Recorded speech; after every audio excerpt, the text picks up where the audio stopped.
I've been watching a ton of depressing One Direction TikToks lately. And I'm just getting color back into my face. Bad could I possibly be? Let's see. All the customers are buying, and the money's multiplying, and the PR people are lying, and the lawyers are denying.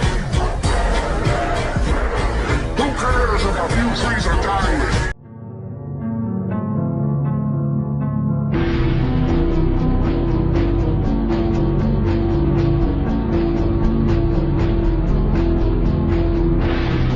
And it's made me realize how little the world knows the pressure that these boys were put through.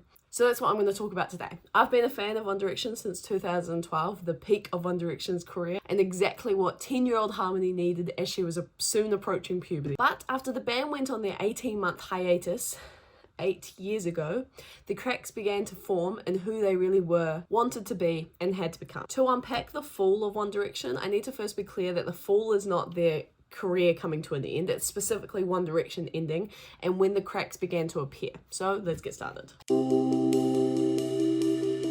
Throughout music history, boy bands have managed to grasp the hearts of young teenage girls, whether that was the Beatles, NSYNC, the Jonas Brothers, or in the 2010s, One Direction. Boy Band Hysteria is all about marketing. To get an understanding of why One Direction were pushed to their breaking point, we need to understand what boy band hysteria actually is. The psychology behind why teenage girls become so obsessed with boy bands is a quite complex phenomenon that is influenced by several factors. One possible explanation is that teenage girls are at a point in their life where they're wanting validation and acceptance by their peers. Boy bands with their attractive and charismatic members can provide a sense of connection and belonging for teenage girls. Additionally, the music and image of these celebrities can amplify pre-existing emotions and desires of romance and adventure. Another possible explanation is that boy bands often embody the idealized characteristics and values of masculinity and femininity. For teenage girls, this can motivate them to develop their own self-identity. It's worth noting that not all teenage girls are obsessed with boy bands, and there are other several factors that can go into why you like a boy band. But all that aside, these bands are typically made to make money from young teenage girls in a heterosexual world. Why was that so awful for One Direction? What brought these boys to the bottom after reaching so high to the top? 4 words. The industry is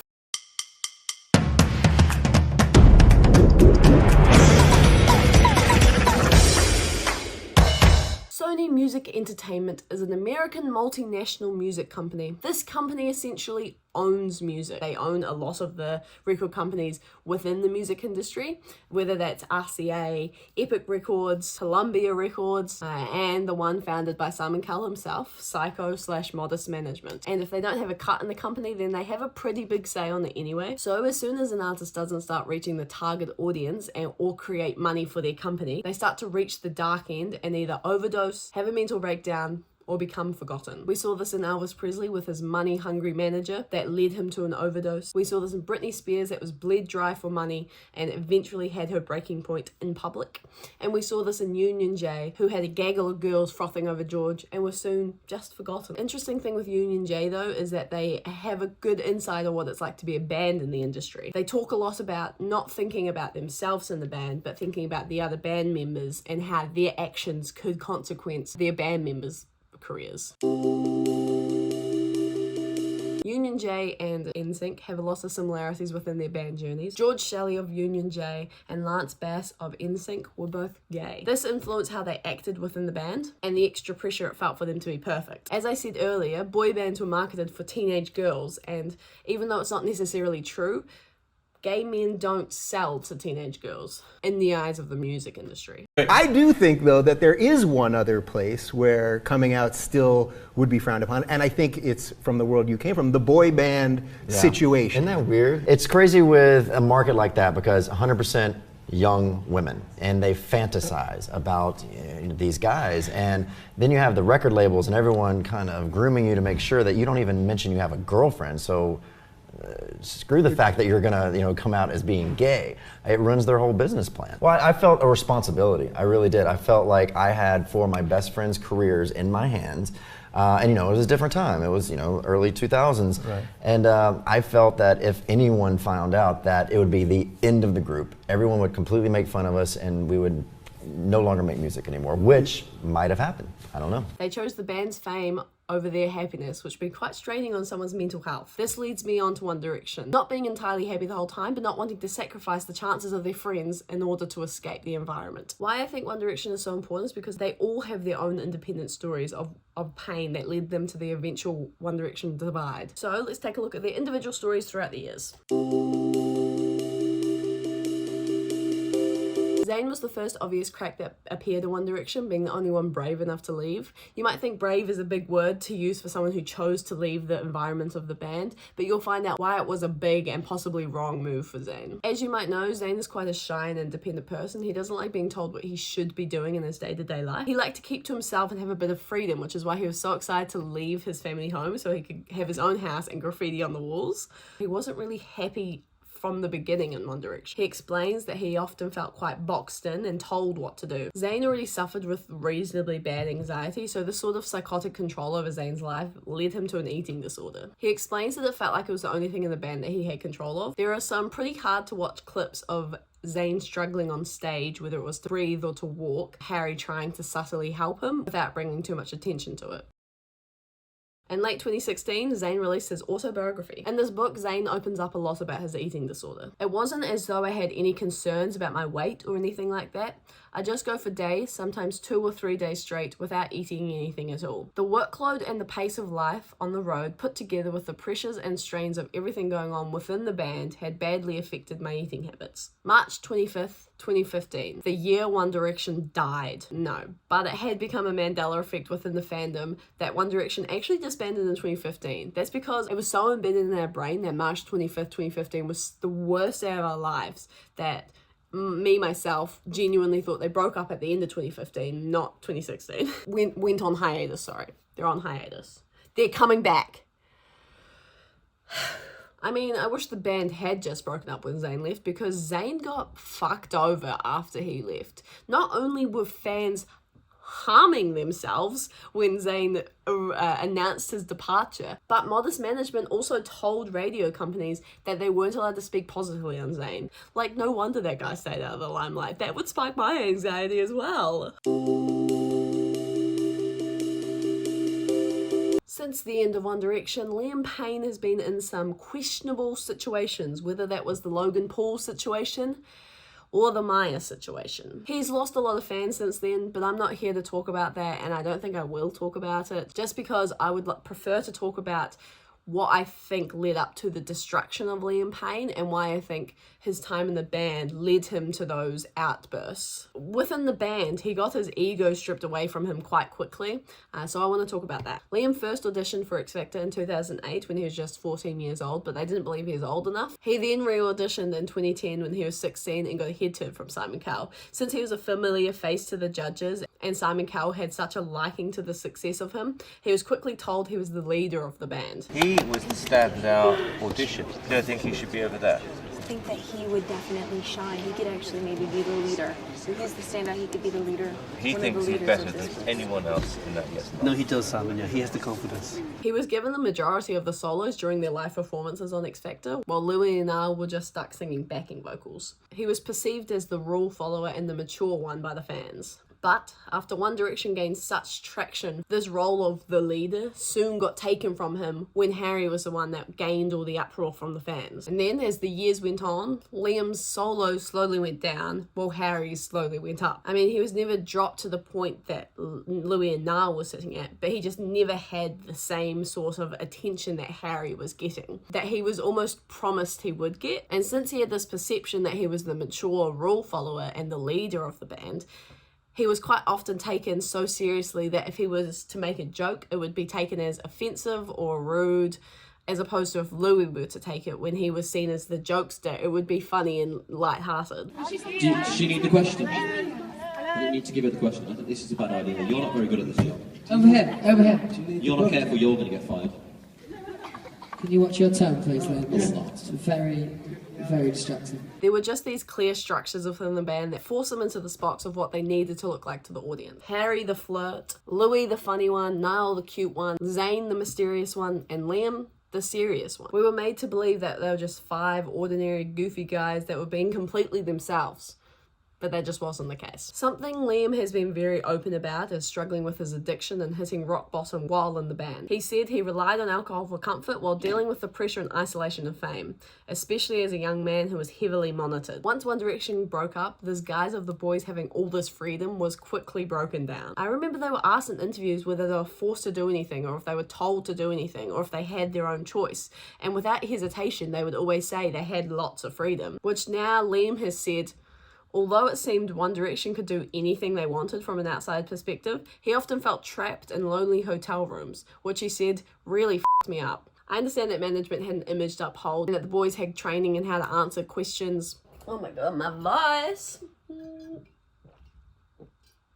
It's super important to bring light on this after the band has broken up. Since One Direction was such a success, being told that almost all of them openly had to go to therapy after the band split makes you weary on the inside of the music industry if artists like Britney Spears weren't enough for society to notice. Anyway, I'm getting carried away. Last year, Liam left rehab and has been sober ever since, I believe. Except, as he's mentioned in the band, he was drinking most of the time. In an interview with Men's Health Australia in 2019, Payne said he found fame difficult at the height of One Direction's success and often turned to alcohol to help himself cope.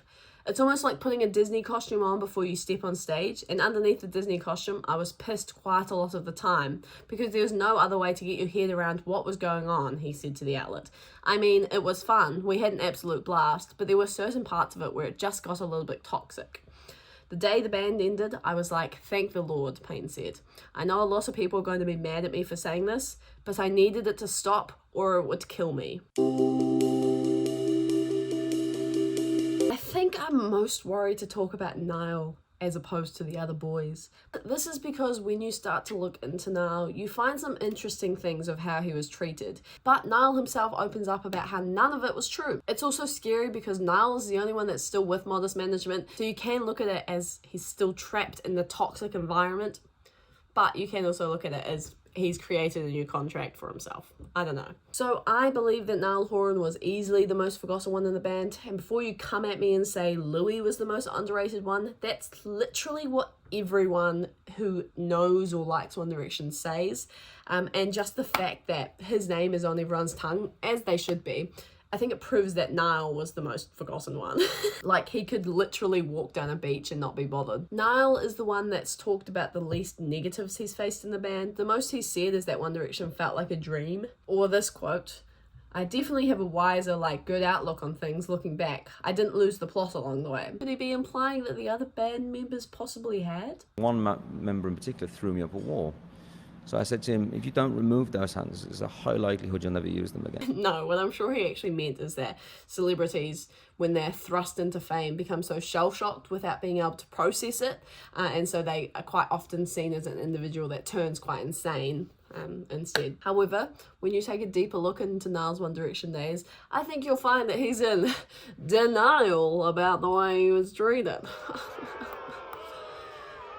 Yeah, that's fair. 1D fans are no strangers to the way Nile and Louis were neglected solos within the time in the band. On One Direction's debut album, Up All Night, Nile had the least amount of solos with only singing 1 minute and 25 seconds. On Take Me Home, Nile had the least amount of solos with 4 minutes and 39 seconds. On Midnight Memories, he had second least amount of time with 5 minutes 39 seconds. And 4, Nile again had the second least amount of time with 5 minutes and 37 seconds, while in Made in the AM, Nile managed to get his first big solo at 7 minutes 50 seconds, all while Harry, Zayn and Liam were averaging out about 7 to 8 minutes per album, and in the final album, Harry reached almost 11 minutes of solo time. I understand that they have different voices, man, but you can separate it out to be a little bit more fair, right? It's impossible to not compare yourself to peers, and I feel like Nile was the most obvious of subconsciously doing that. There is evidence of them comparing themselves to each other. According to the Daily Mail, Louis said he was quite often jealous of Harry's career. Which brings me to What Makes You Beautiful, the earworm of the decade. The music video of this song has all the boys on the beach and that sort of stuff, and there's this one clip where they're all shirtless. all but Nile. The only time Nile is shirtless is in the behind the scenes video, and they've all got towels around them. And there's this clip where he looks to the boys, and then he looks down at himself, and then he covers himself up. So thanks to these guys here, so thanks very much to everybody in the crew. Hope you enjoy it. Goodbye! But of course, he was a teenager. I was an insecure teenager too. I don't necessarily think this has anything to do with the toxicities of the band. I just think it shows he was most noticeably comparing himself to the other boys, which plays into the factor that he didn't get as much solos, he didn't get as much fame after the band ended. It just all plays into that he wasn't treated as fairly as the others and became forgotten within the band. I mean, I say that there was no toxicities there, however, his mic got turned off several times while performing in One Direction. In early 2011, fans noticed that Nile's microphone had been turned off during one of his solos, which made them believe that management was real toxic and believed he didn't have a good enough voice to be solo, and it prompted the hashtag Let Nile Sing to be born on Twitter, in which fans demanded the management give him more solo times, along with petitions and videos describing this awful situation. The hashtag died quickly after it was revealed that Nile had just accidentally turned off his mic pack while he sat down before the performance, but this happened more than once, while he was sitting, but also while he was standing.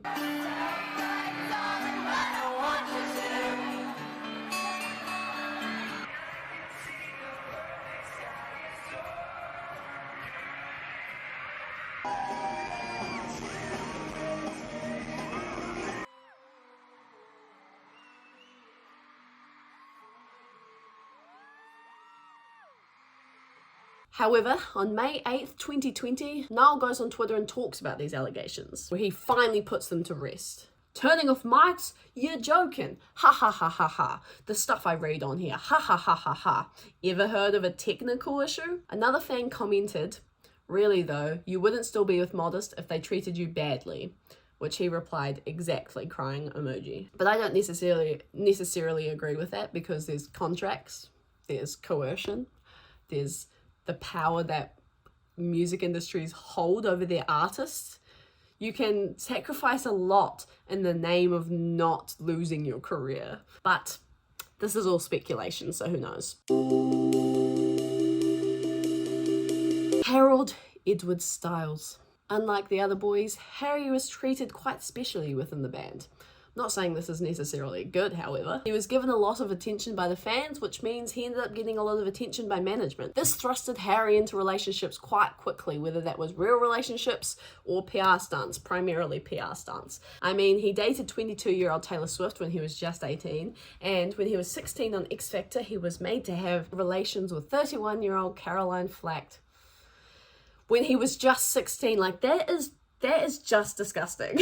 Since day one, Harry's been seen as the heartthrob of One Direction, the womanizer. He was put into a box that no 16-year-old boy should be put into. And I think Modest management enjoyed profiting off that idea of Harry Styles even until late 2015. I mean, it wasn't until Harry left the band that he felt open talking about his sexuality. This could easily be because he was seen as such like a womanizer in the band, that management didn't want him to reveal his sexuality, because that would bring the band's status down, because, oh, Harry is not likely to date a woman, so I don't, you know what I mean? I mean, even after the band, he changed his fashion. He was suddenly okay with painting his nails. He just became much more comfortable with himself. He really embraced his masculine and feminine sides. Doesn't matter, and it's about not having to label everything, not having to clarify what boxes you're checking, as well as the lyrics in Medicine. The boys or the girls are in, I mess around with them, and I'm okay with it. This sort of image just wasn't allowed for Harry in the band, and you can see it in a lot of interviews where he gets uncomfortably asked about his sexuality or his sex life.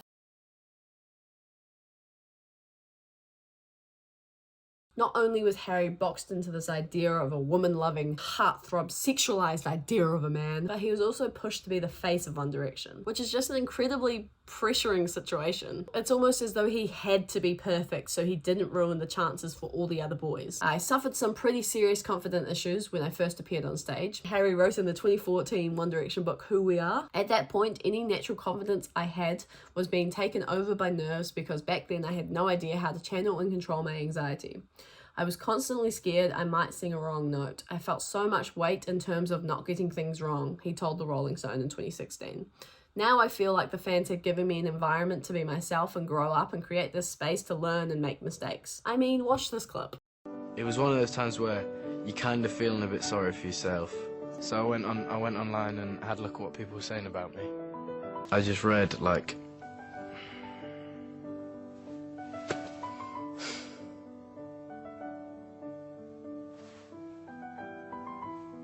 why do you hate me? Like, what have I done? That's a boy that's terrified of being wrong for the band and his fans. And I think the management have a lot of say in that. Louis Tomlinson, the one who put a smile on everyone's faces, the one who always tried to make the others laugh, the one who did not want One Direction to break up. Something that Louis has always been quite open and authentic about is the fact that he only just found himself in the last year or so of One Direction. I was a bit bitter, I suppose, because it felt like another loss to me. Louis wasn't even going to have a solo career, but with the death of his mother, he decided to do it for her. I mean, Louis has arguably gone through the toughest hardships with the loss of his sister and his mother, but he wasn't treated much better in the band to make up for it. In March 2023, Louis broke the world's hearts when he released all of those voices. This is where one of the most devastating moments were clipped. I didn't know at the start who I was within One Direction. I can remember singing a couple of different verses on the first single. There's a lot of pressure on this. I remember the first time we listened to it, and I wasn't on it. So then when we got a song that we thought could be our second single, I went in with a producer. All I want is just to sing a bit of this next song, and like, we're just gonna stay here until I get it right. And he completely embraced me. He was really, really kind. And we stayed there and we chipped away at it. So it was there for a long time. Because at that stage, I was naive enough to think, he's the producer, he's putting it all together and he makes all the decisions. So he's gonna put the song together and he's gonna put me in that verse. And I remember very clearly when I listened back to that song for the first time, and I've listened to the first verse, listened to the chorus, and my bit was gonna be on the second verse. And the whole time the song's playing, I'm just waiting for that second verse to come in. I think off the top of my head it was Harry on that second verse. And I remember that feeling. Felt there was an element of me feeling like it doesn't matter what I do, I'm not really in control here, and I don't see where I sit within this band. He spent hours trying to prove himself just to be told he was not good enough and to be left feeling not good enough. So after 2 years of trying to get his voice on the album, he realized that maybe that wasn't his place to shine. I wasn't singing a lot. I wasn't the front man. Without being a sorry little bastard, I thought, how do I do better? How do I make something of myself? An identity. The first 2.5 years, I just felt I wasn't in control of myself and certainly not necessarily had an influence on the band. This makes me feel important to the band and that's all I ever wanted, he admitted. It just makes me so sad. Every time I think about Louis' situation, it makes me so sad. He was just made to believe he was never good enough to be in this position. I mean, even from the first day on his audition, you can tell he was quite a people-pleasing person. I'm so nervous. I'm sorry. That's okay. You feel like you look a little defeated. Yeah, I can do so much better than that, honestly. Well, Please just give me a chance. I can do it for in the us. song. Although even after One Direction has broken up, it might be safe to claim that Louis is still with a semi-toxic management. Now you might be thinking I'm looking way too much into the successful boy band. As one of my old co-workers from a supermarket I worked at said, if you're rich, you can't be depressed. Go cry in your mansion. Minimum wage jobs. No, but seriously, fame shouldn't be a reason we look over mental health. These boys were roped into instant success when they were young teenagers. I was crying to my school teachers because I couldn't complete an assignment when I was the same age as Harry when he was dating Taylor Swift. I mean, I even told myself I wasn't going to post seriously on YouTube until I was at least 20. I'm now 22. Because I thought it'd be real bad for my mental health. But Harry also gave me perspective when he said, I sometimes feel like I'm supposed to be floating on this cloud of success and happiness. And obviously that's not how it works. I think through my own sense of self and personal journey, I'm realizing that happiness isn't this kind of end state. Really well said. Overall, I do think One Direction were pushed too hard by their management. And I mean, Simon Cowell has said this recently in an interview. But that's the only thing I do regret, because if one of the band members, for whatever reason, say they don't want to tour, it can stop the others touring. So if it was me who owned the name, it wouldn't be a problem. He really was hoping he could just bleed them dry. And you want to know something else that Simon Cowell has said that was horrific lately? While he